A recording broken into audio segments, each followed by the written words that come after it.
Nobody's came in yet.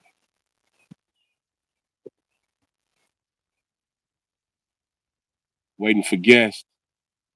We didn't plan it. We just doing it.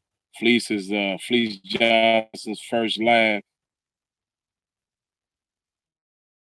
We're gonna wait for the guests to show up, Fleece. Okay, but really, I can't. We got a couple people. They starting to pop in. Can y'all hear us?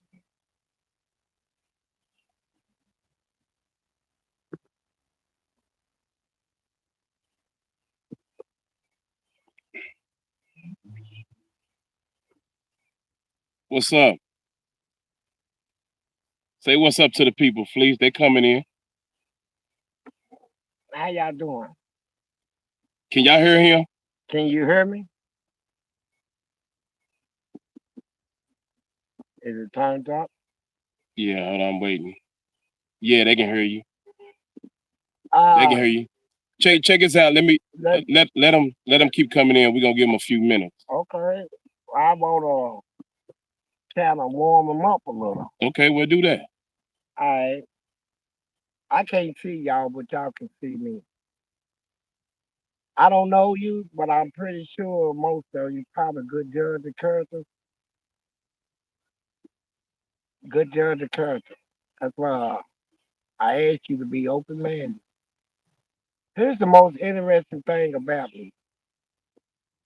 You got people on internet sites claiming I'm What's a up, Texas and Louisiana? Go ahead. I'm just naming out for Memphis. claiming I'm a serial rapist. ATL, what's going on? It ain't my motto, MO, nothing. I ain't it. Now, here's the interesting thing. I said I'm not. You got reps, I said I am. Nashville, what's up? So who's telling the truth? Linwood, California, Arkansas, what it do? Massachusetts, Detroit, It's on record that I'm telling the truth. Shreveport, I can produce Maryland, records. I have never had a rape case New York, in my life.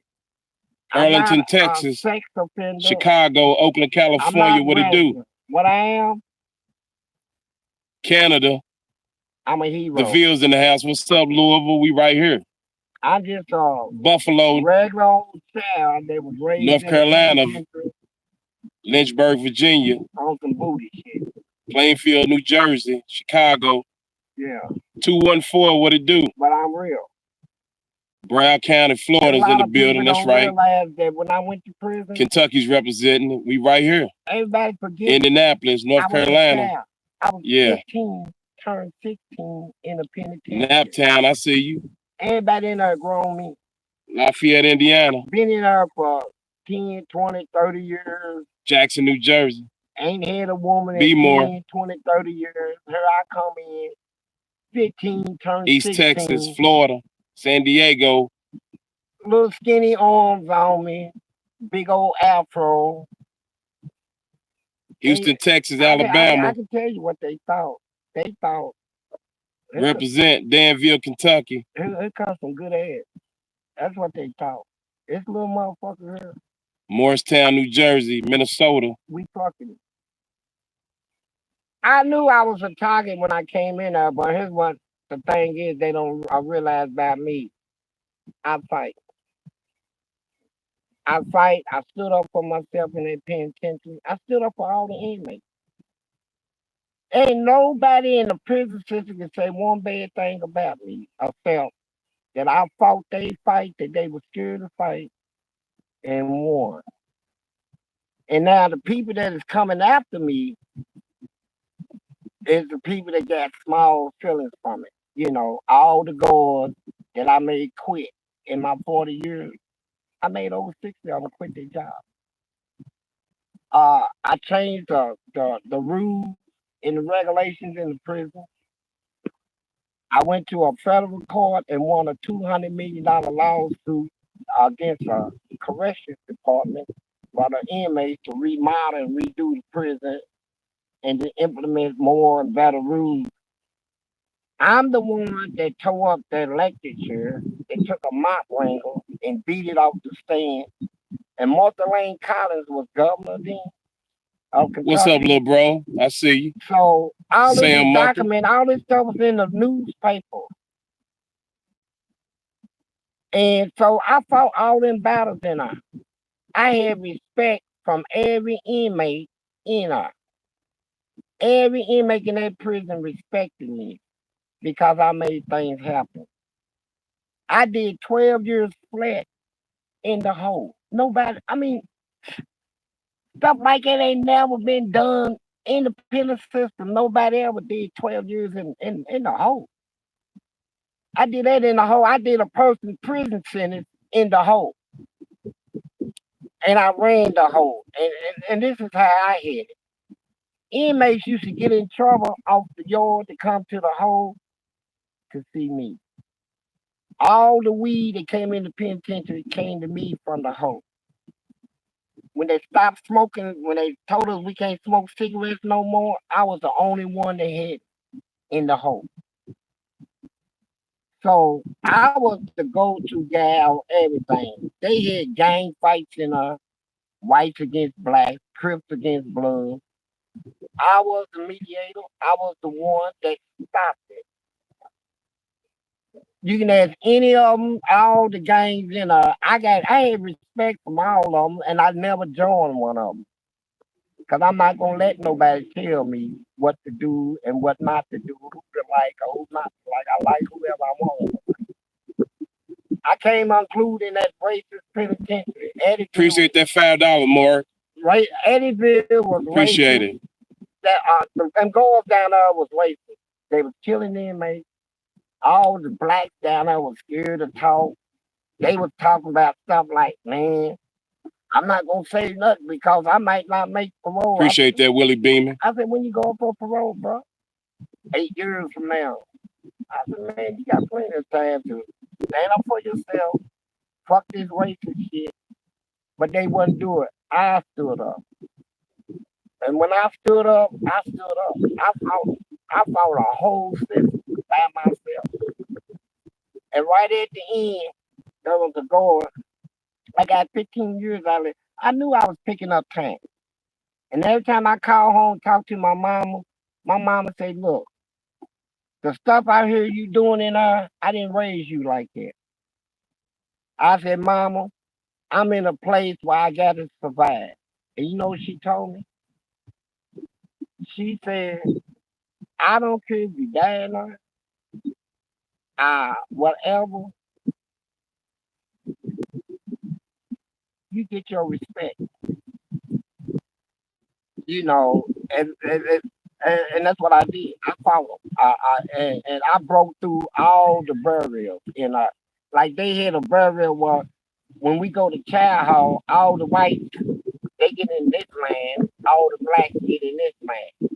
So I asked people, I said, why they got it like that? Oh man, you get over, man, the white boys gonna get you and all that. I said, you know what, fuck 'em. I went and got in that land. I got Mr. in. Brian Cranford. I got in Appreciate that. I that. got in that land. And he will get one. Thank you. I'm the one that stopped that crap, you know. And then, when they had me on that dungeon walk down there by the electric chair, when they put me in that cell, shot their gas in there, and took tape and taped all around the whole door with no air can get in there. I had to stick my head in a toilet to flush the toilet to get oxygen. See, and so when that was over, I sent a letter to the Department of Let's Justice talk with Andrew Love. in Appreciate that. Washington D.C. And they sent Joe Mama. three Appreciate black that. ladies down to represent me out of the District of Columbia. So at the time they came, they already had a class action pending in court against the prison. Hey, So these send black Fleece a couple ladies, dollars. let me tell you what. Let me tell you how good my heart is. These black ladies come down there. They say, John. You can cash app him the real fleece. They say, John. All right, super thanks on her.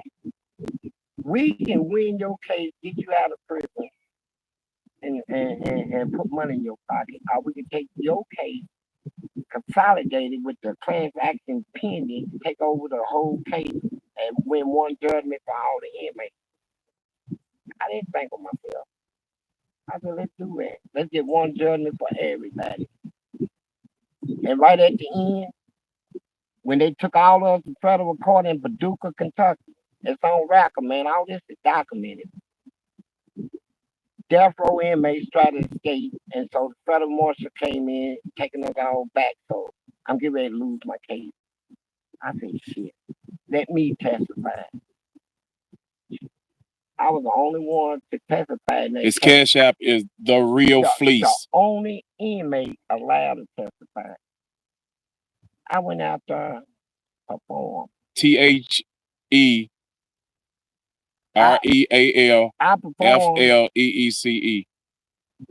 And 2 weeks later, they came through the cell house, and we won 200 million. So now they made it. They made me. They telling all the inmates, we gonna take all the shit y'all got because FLEECE. There's no inmate seeing that shit. That's it. I was a hero. And so when I get out of prison, I go up for parole. I ain't even think I was gonna get out. 40 years, bro. Come on. My mind is made up. This is home. I might as well give me some booty, settle down, and love up on a motherfucker in here. You know, I ain't never gonna hit the street. And so I go up. I ain't gonna never hit the street, so I go up for parole. Soon I go in there, I didn't even know I had parole that day. God said parole boy. Soon I go in that room, I come. I'm talking about baby.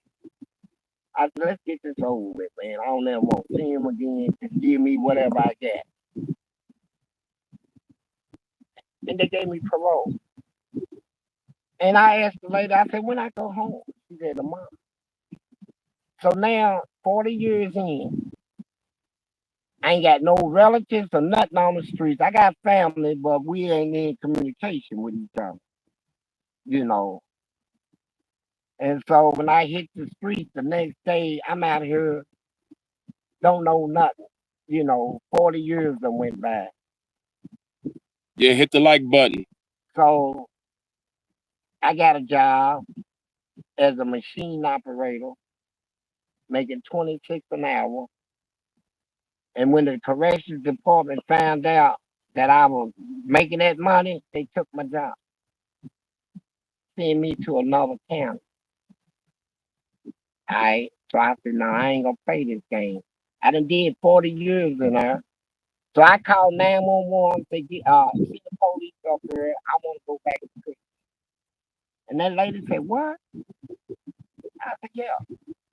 But everybody thought I was crazy. But here's the point.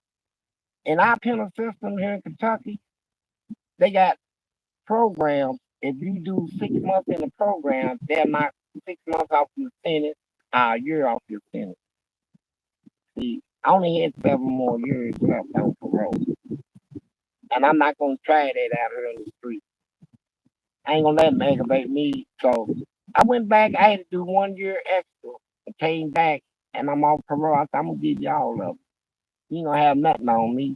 And they didn't like that. So then when I filed for my insurance, you know what they did? That's right. Let's talk with Andrew Love. That's the right one. Yeah. They changed my birthday. I was born on the 27th. They put the 28th. So when I turned my insurance in, it wouldn't go through. So they were stopping me. Then all this stuff they put on the internet that I was a serial raper and all that. Every time I get a job, I get fired. Imagine that. I talking about, man, I go in there, I'm a changed man. You know, I believe in God, Jesus, and all that. These people had it set up for me out here to fail when I hit out here in the street. And they didn't want nobody to know about the torturous stuff they did to me, you know, and all the things that I know, what they did to other people, you know, murders and all this stuff. That, yeah, ain't no statute of limitation on you can still get them for murder. So they trying to fix it out here to give me a bad name so that if I do run my mouth, ain't nobody gonna believe me. They say I say crazy boy, serial rape. Well, look, man, I'm real. I ain't gonna lie. Yeah, I got in some booty. I got in some booty when I was in. I ain't gonna lie about that, and it was good. And to me, it was good. And you gonna give me a bad name for that? Cause I like booty. But let any man go to prison. All you men out there that like to have sex and all this stuff, 5 or 6 times, different girls, all that, get locked up. You gonna still have that 6 or 7 times driving. You gonna still want it 6 or 7 times. You gonna be locked up where don't nobody really can see what you do. You can sneak around and do little secret stuff. And I done seen all of them, get their hair shaped up. I be thinking they going on a visit. I said, what's up, bro? Getting all groomed up and stuff. You got a visit? You know what he told me? No, I ain't got no visit. I'm gonna try to get with girl today, something. I'm talking about nigga, it is her. I mean, his shape up and clothes had creases in them. He's getting ready to go on a date with a sister in the penitentiary. I thought he had a visit, some lady off the street or something coming to see him. But yeah, go to prison and you'll see that world in there is totally different from the world out here. That good? It's still going. They still coming in. And yeah, but that's what happened to me. And so, they put all that stuff on me, girl rape, all that stuff. Man, I was a hero. They did Dracula the same way. I guess I heard that stuff. He was a real person that defended his people. And the church didn't like him and put out that he turned into a bat, sucked blood and all that old crazy stuff. They took a man's name and trashed it, right? But I don't really care because what I did, and I did well. I remember one story, there was a black guy, man, couldn't walk, flat footed, from an old country town. Used to walk around, pick up cigarette butts. Everybody make fun of him. I felt sorry for him. So I brought him some shoes, cigarettes, made sure he had some. But one day they locked the door down. Usually when they lock it down, somebody either escaped or somebody got stabbed or something. So I found out some white boys killed him. They drink at home brew and all that stuff and get drunk. Then they go kill a black guy. That's why all the blacks was scared of them. I said, well, okay. Every one of them that did that got killed. All right. So I kept fighting and I kept picking up fans. One of my other fights was with a dude they called Can Do. You know what he fought me over? Threw some threw a couple pits through my bars, my cell bars, in my plate. That stuff went in my mouth. I'm spitting and stuff. I'm gonna kill him. I said, yes, sir. He's mine. And what it was is he got tricked. See, I was in the dungeon. I was in the dungeon. They had me down in the dungeon for 21 days without a shower, without anything, right? Then they brought me upstairs after 21 days. So I'm stinking and stuff. So I'm in trying to wash up now. I'm gonna wash up in the sink. So, these are steel bars. So he's next door, so he take a mirror and stick it around the corner. And I didn't know he was watching me wash up. So I seen the mirror reflection. It can hit the light in the cell, and you can tell somebody's shining something in your cell. So I looked back, I said, yeah, what's up? And he said, you need any deodorant? Try to act like you real, want to be helpful and stuff. I said, nah, I got that over here. He said, he said, I'll holler at you when you get through.